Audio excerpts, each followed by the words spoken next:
first used only for reconnaissance, military planes now swing over to bombing and strafing. Another attempt to break the deadlock. Bombs are small, aiming devices crude, damage slight. Frontline troops fear more than bombs the small steel darts, the size of a pencil, which when dropped, according to trench rumor, will pierce a man's skull and go through to his toes.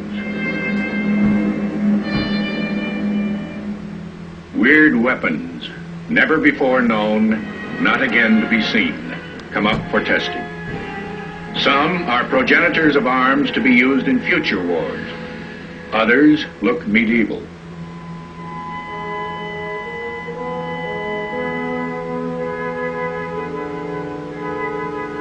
None changes the balance. Not even the flamethrower, which the Germans introduce. It empties of fuel in a few seconds and then becomes useless. Not even the war's most monstrous of terror weapons, poison gas. Drifting in the wind, it is a hazard to attacker as well as defender.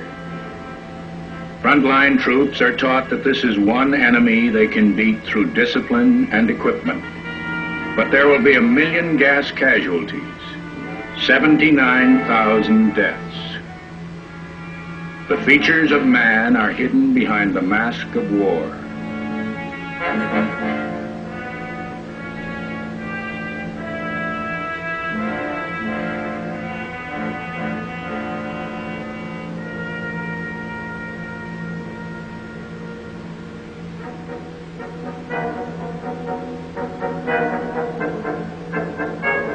They try armor, body armor, to fend off bullets, or the weapons of older wars, weapons they will hardly have to face.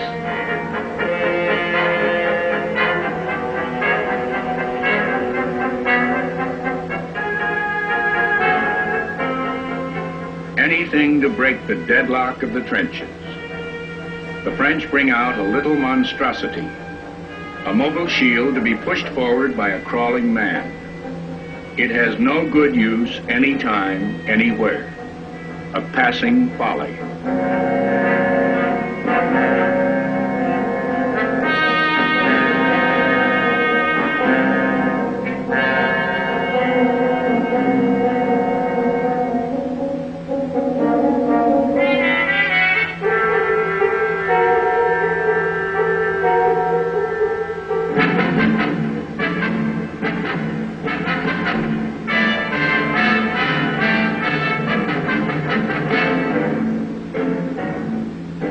Yet all the while there is something big going on. In England, men are working on an armored weapons carrier with caterpillar treads. For deception, it is first labeled a water carrier, a label abandoned when sponsors object to being known as the WC Committee. They settle on a different code name, tank. They are led by Winston Churchill and an Army colonel named Ernest Swinton. All who keep the secret wonder if the tank will justify their hopes. Breakthrough on the Western Front.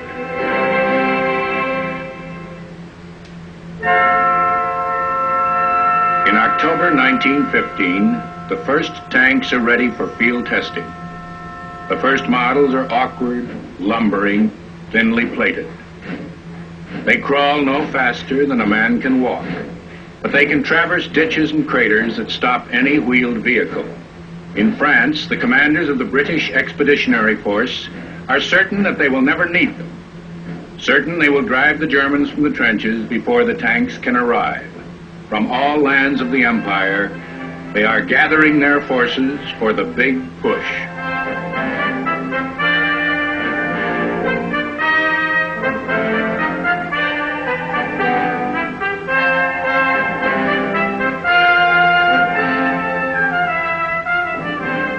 There are Anzacs with cocky hats and cocky ways, South Africans, Canadians, Indians, Scots in kilts, called by the enemy the ladies from hell, caissons, big parades, infantry massing and marching, ready for the big push, the drive that is bound to break through the trench line.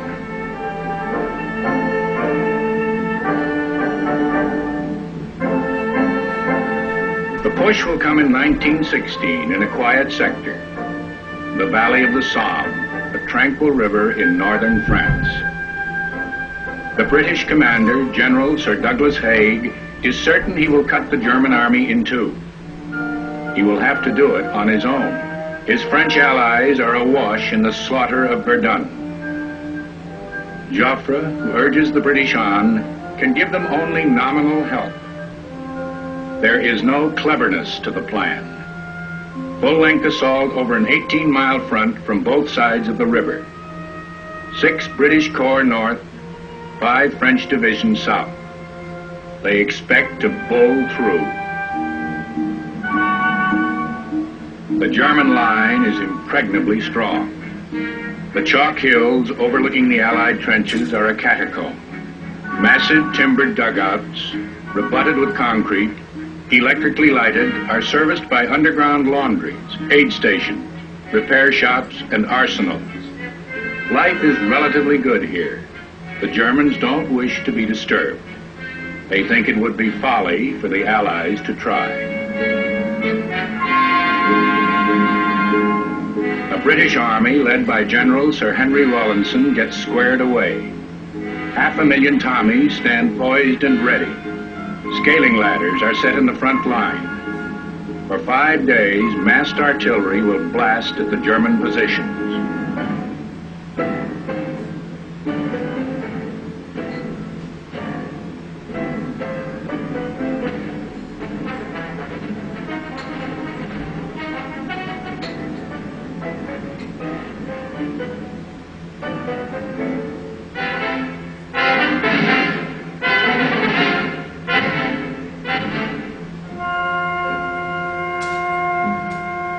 A British soldier, waiting to go over the top, keeps repeating to himself, "In 20 minutes I'll be dead. In 15 minutes I'll be dead." Over the top. Over the top and disaster on the very first day.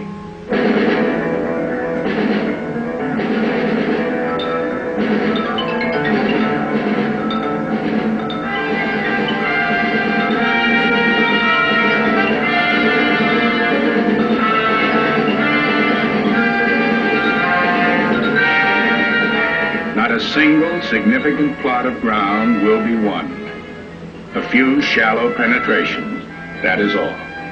By day's end, more than 60,000 soldiers of the British Empire are casualties littering the field. But Haig will not call off the battle and cut his losses. It will go on for 5 months.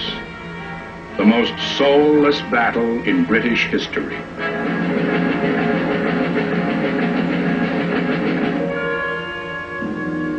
In July 1916, Rawlinson senses an opening at a place called High Wood. 4 squadrons of Indian cavalry are thrown against it. The enemy opens fire on them as they gallop out of a cornfield.